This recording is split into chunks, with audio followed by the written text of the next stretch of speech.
There is a contract that was with the national government. Those machines were brought by the national government. The contract iliisha.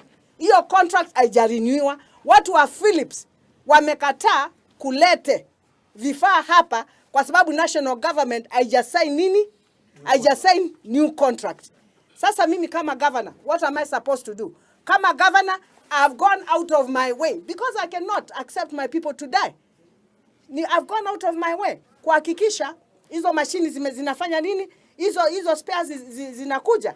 Na saa hii nimetoka na nyinyi ICU. Mumeona mashini zinafanya nini? Zinafanya kazi. Hao watu wanaleta siasa wakifikiria mimi watanitetemesha. Mimi sio mtu wa kutetemeshwa hivyo. The mortuary is working and working very well. If you go to that mortuary, leo nimeenda, hawakuwa wanajua kama nimekuja hapa.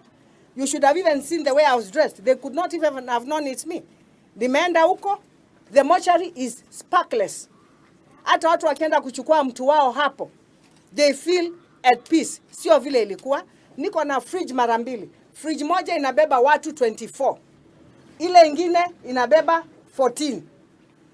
The 24 one is working. The 14 I'm renovating.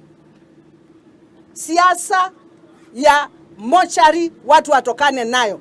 Ama kama sio hivyo, mtu aende aingie kwa fridge. Aone kama inafanya kazi. Tunaelewana? The members of parliament, wale wanaingililia Machakos County, and then mka oversight Ruto.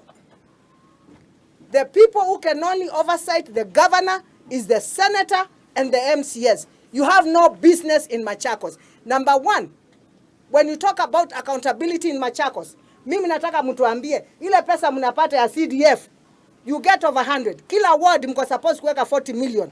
Nataka mnionyeshe kazi ya 40 million kwa kila ward mumefanya. Mimi kama gavana, niende niulizwe ile pesa nimeweka kwa kila ward. You see my work.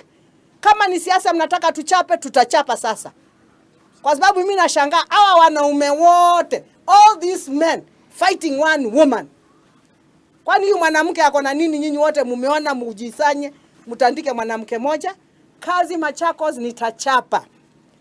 Na wengine wenu walikuwa wameka watu mpaka kwa makware wapi wanaokotea pesa. Wengine wenu wamekasirika because we have done reshuffle.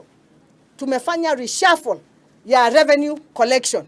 Na tutaendelea kufanya. Hapa hii pesa sio ya mama ya mtu. Hii pesa ni ya watu wa Machakos. Na pesa ya watu ya Machakos itaenda kwa account, itolewe kwa account kwa mujibu wa sheria na ifanyie watu wa Machakos kazi.